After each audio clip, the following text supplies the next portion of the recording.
Thank you so much, Aaron. And it's a huge honor to be published by Broken Sleep Books and also to be read, in fact, by you. And also it's a huge honor to be in the company of such wonderful and very exciting poets and authors. And for you also to welcome in this sort of maybe strictest sense of the word, a non-native speaker of the English language, somebody who's writing in English and who's in a sense transitioning or transitioned from Arabic, or he's engaging with both languages. I think that it's something that that means a lot to me, also to feel welcome and also to realize that strangerhood and the strangeness can add something to this sort of very diverse and multi-layered world of what we call, in fact, at times, benignly multiculturalism and multilingualism.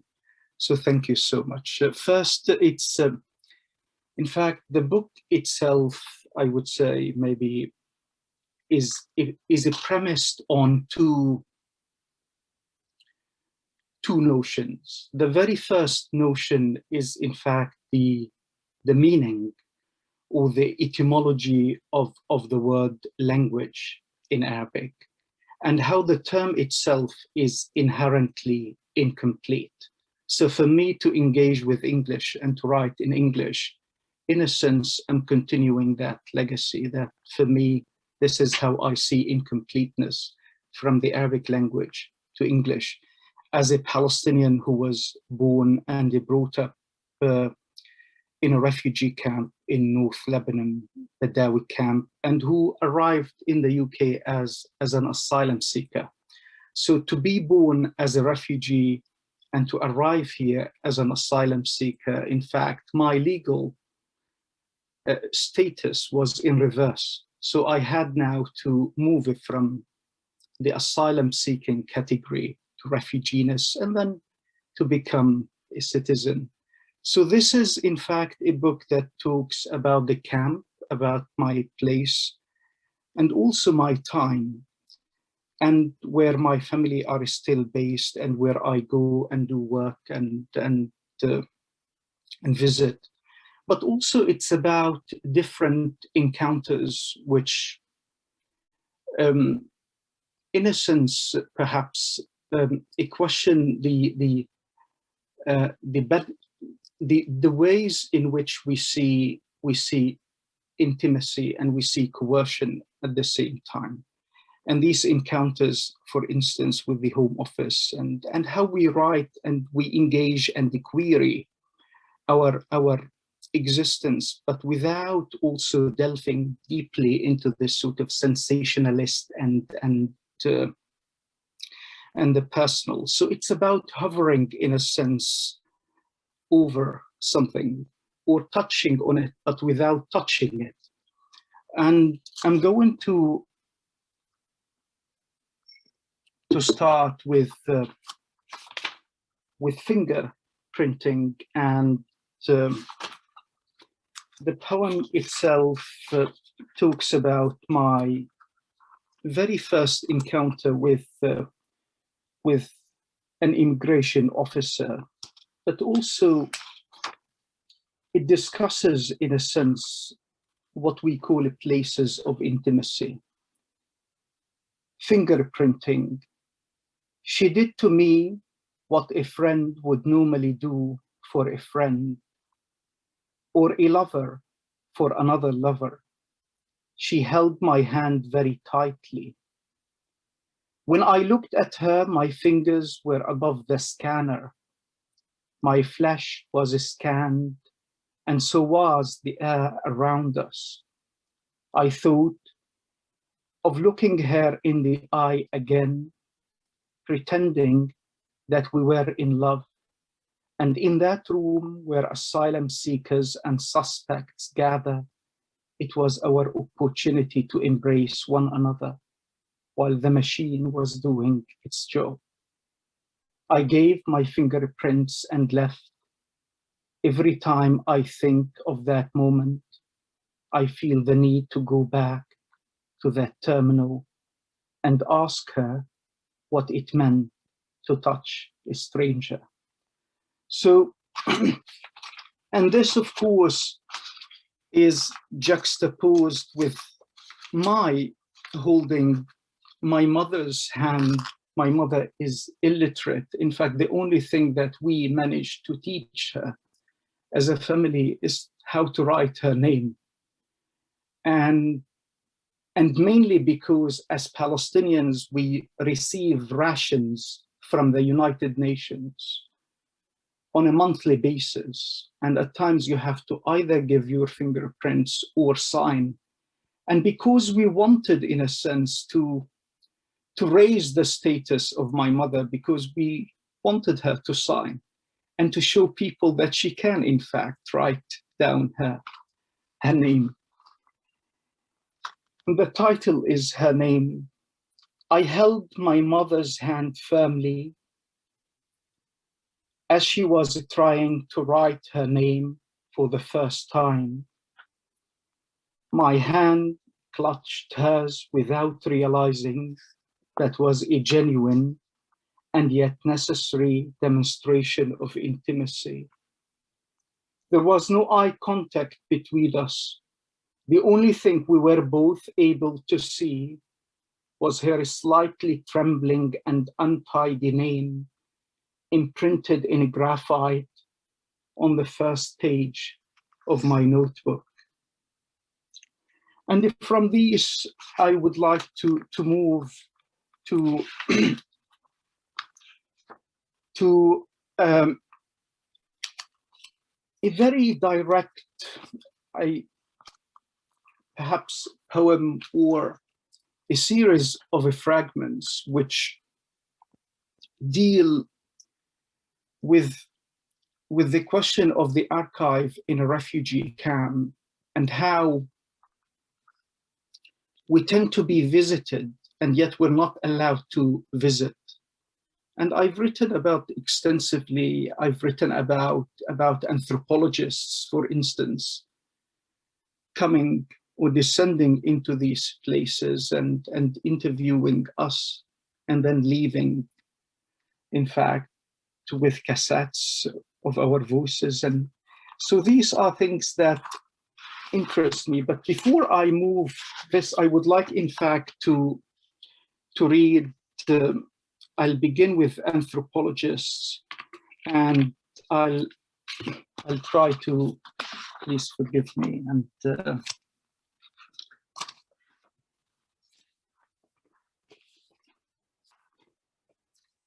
about people coming to the camp and also leaving, but leaving with our voices, in a sense. Anthropologists.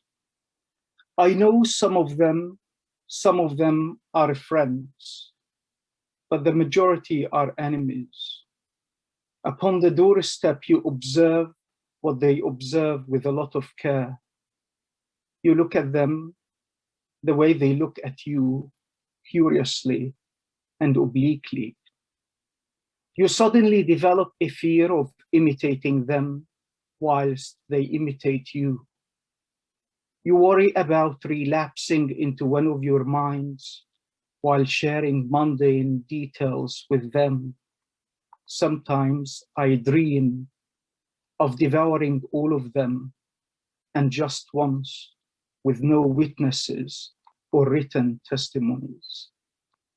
All of us wanted to greet her, even my illiterate mother, who never spoke a word of English, said welcome.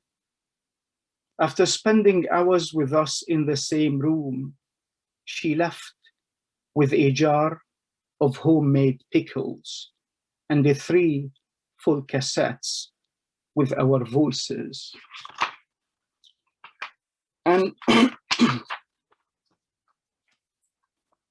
move to also how, when I claimed asylum and of course Can I write and am an author before becoming or claiming asylum? But also, these are things that in a sense, not just impact the individual, but also maybe allow us to engage with who's behind such processes. And the title of this poem is Past Tense.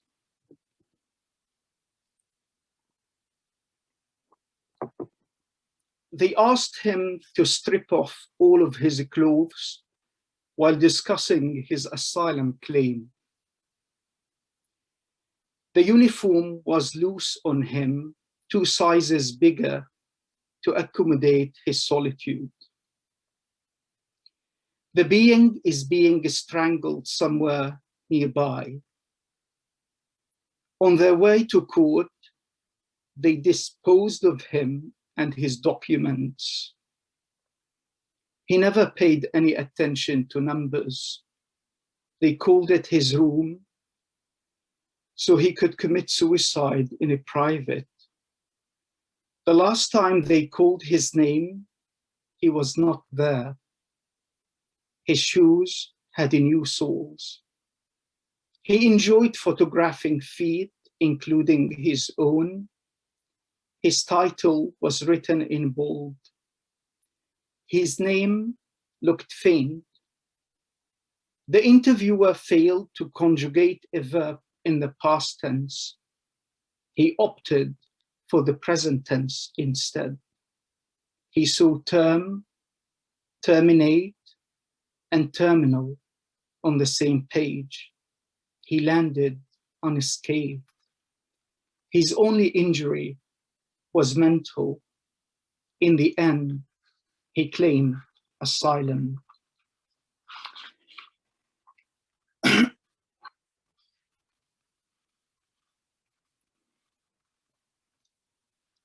This is going back to the camp. The camp is time. Who writes the camp, and what is it that ought to be written in a time where the plurality of lives has traversed the place itself to become its own time?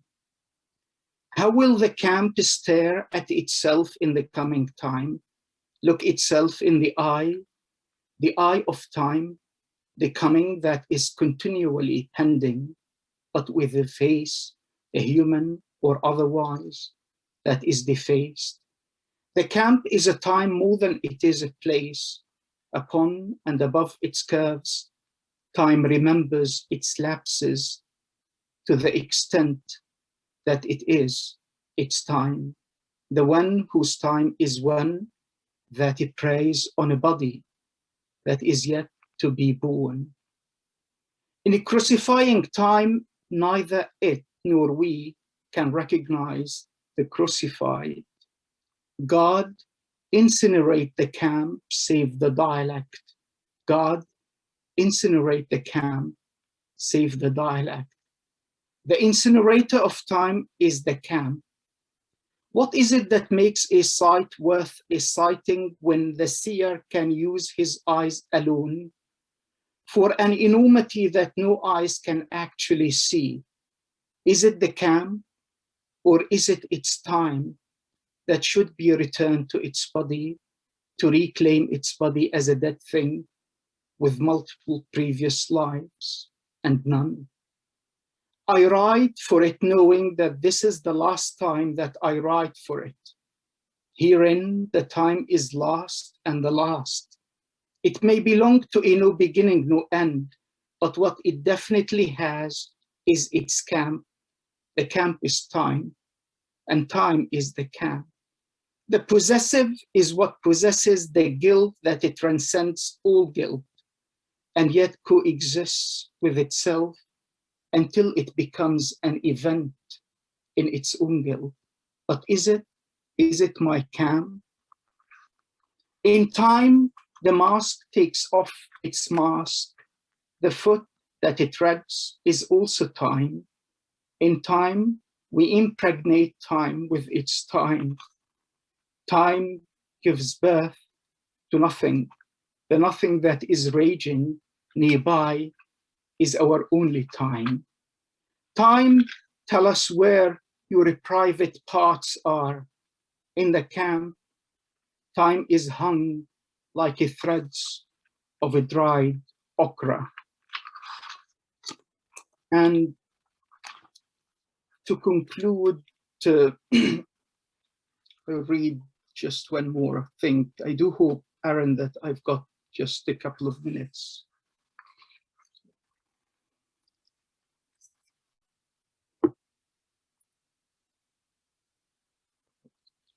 Imbalance. Translating one's name into another environment can make the actual name less valid. It was early morning, the day that we all got up roughly at the same time, to realize that it was different now, and we should no longer await my mother to bathe us one after the other. We should instead accept that we are all grown-ups and responsible for exposing our bodies to ourselves without being committedly battered by my mother's sponge. I recall the moment I stood up in that narrow place for the first time on my own, unable to carry my weight. Thank you. Thank you, Aaron.